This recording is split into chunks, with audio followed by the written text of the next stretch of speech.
Have you ever imagined just how long, improbable, and full of twists the journey that shaped Homo sapiens truly was? When we look at our species surrounded by cities, technology, consciousness, and the illusion of stability, we tend to forget that we walked a path carved by an ancient and incredibly complex evolutionary process. Most people know only the superficial versions taught in school, diluted explanations that barely scratch the surface of what actually happened. And because of that, myths arise, the story gets simplified, and people repeat ideas like humans came from monkeys as if evolution were some instant transformation. My name is Orthodox, and this is Cloaked Mysteries, and today we're going to fix that lack of depth. Get ready, our journey begins now. We're about to cross hundreds of millions of years, as if watching the planet itself breathe, shift, collapse, and be reborn, while entire lineages of creatures flare into existence and vanish like sparks in a cosmic fire. The story of humanity is not a straight evolutionary line, it is a massive labyrinth of chance events and catastrophes, where tiny creatures that could fit in the palm of your hand survived disasters that wiped out giant monsters, and where rare mutations, unpredictable climate swings, invisible ecological pressures, and devastating geological events shaped every detail of who we are. Nothing about our origins is simple, nothing is linear, nothing is straightforward. Every evolutionary leap came at the cost of countless species disappearing. Every advance was built upon ruins. Every genetic victory happened because infinite alternative paths failed. So the common idea that humans came from monkeys doesn't just oversimplify our history, it destroys it. Because our story doesn't begin with primates. It begins long before dinosaurs, long before modern forests, long before any mountain we recognize even existed. It begins in the Permian, when strange creatures called therapsids dominated the planet, animals with traits we might consider almost mammalian today. They had faster metabolisms, different respiratory structures, more upright postures, and complex teeth.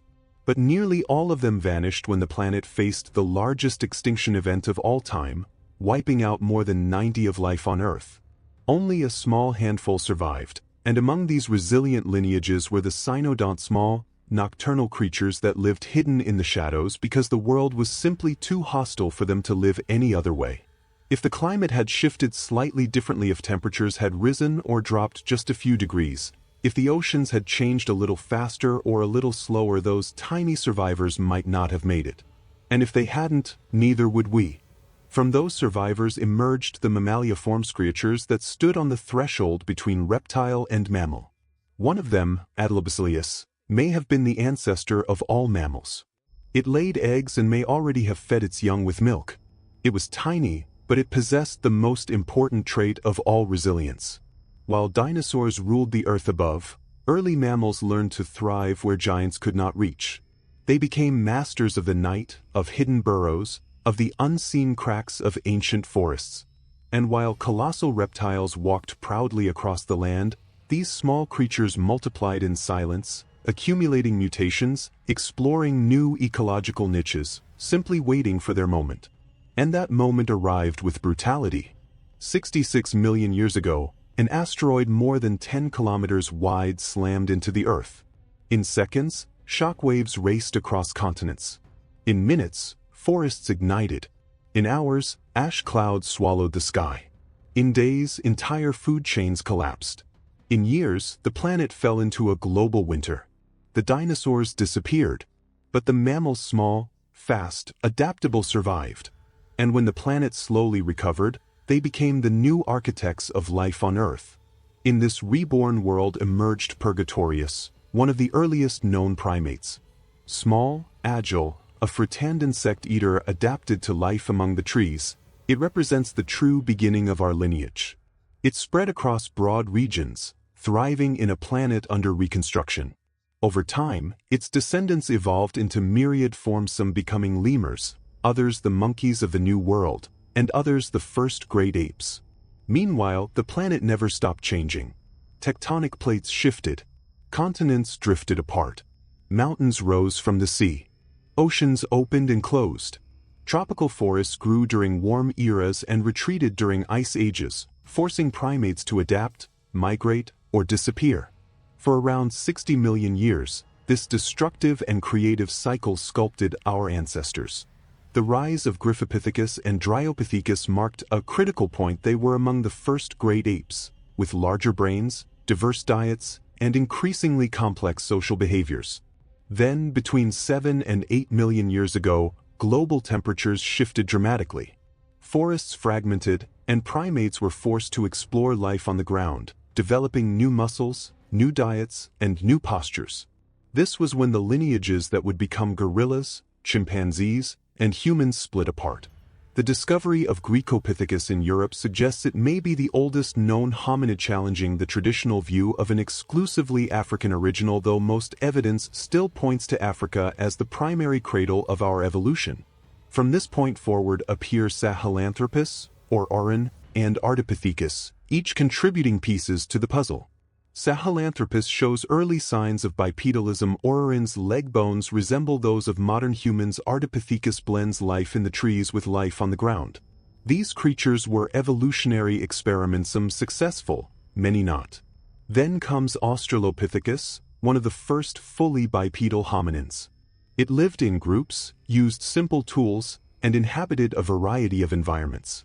It seemed poised to become human, yet it may have been only a side branch of evolution, because new research suggests that Auron could actually be the true ancestor of the Homo lineage. This uncertainty reminds us that human evolution was not a ladder, it was a tangled tree full of branches that ended abruptly.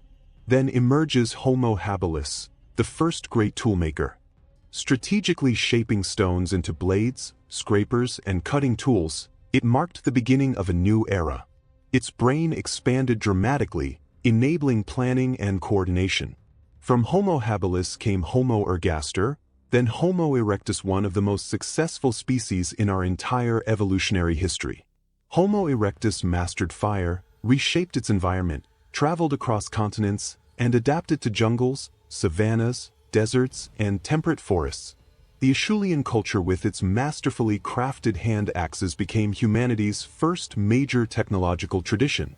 Homo erectus lived for over 1 million years, longer than Homo sapiens has existed, an incredible achievement. From its lineage emerged many other human species: Denisovans, Homo floresiensis, Homo luzonensis, and of course, the Neanderthals. Neanderthals were extraordinary, strong, intelligent, cold-adapted, with brains larger than our own. They crafted complex tools, made pigments and ornaments, cared for their sick, and buried their dead. For tens of thousands of years, they ruled Europe. Meanwhile, our ancestors still in Africa were developing something different. Then, Homo sapiens appeared. With us came a force that would change the planet forever: symbolic cognition. For the first time in Earth's history, a species could imagine what did not exist, invent myths, explain phenomena, and construct shared narratives. This ability allowed cooperation on unprecedented scales. Humans began forming larger groups, organizing sophisticated hunts, dividing labor, planning migration routes, interpreting the stars, crafting specialized tools, and building shelters. Art flourished in caves. Language became complex. Rituals emerged. Abstract thought was born. From that moment on, the human mind became the most powerful evolutionary force the planet had ever seen. When Homo sapiens left Africa, we encountered Neanderthals and Denisovans. There were conflicts, but also alliances, exchanges, and interbreeding. Today, fragments of Neanderthal and Denisovan DNA live within us, influencing immunity, metabolism, and even physical traits. Slowly, the other human species disappeared, until only one remained: us. But our story didn't stop. Humanity began massive migrations. People crossed deserts, mountains, impenetrable forests, colossal rivers, and even frozen land bridges between continents. They reached Australia, Europe, the Arctic, and the Americas. Each environment shaped bodies, cultures, and traditions in unique ways. Eventually, agriculture emerged.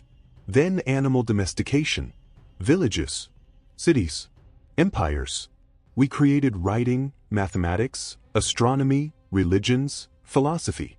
We controlled rivers, cleared forests, built monuments, studied the stars, crossed oceans and eventually altered the climate and launched machines into space. This entire journey from therapsids to spacecraft depended on countless random mutations, improbable survivals, and ancestors who could never have imagined what their descendants would become. Now I want to know which part of this colossal journey impressed you the most? Which ancestral creature deserves a full episode here on Cloaked Mysteries? Leave your comment and subscribe to the channel, because there are still ancient, profound, awe-inspiring mysteries waiting to be uncovered. See you in the next mystery.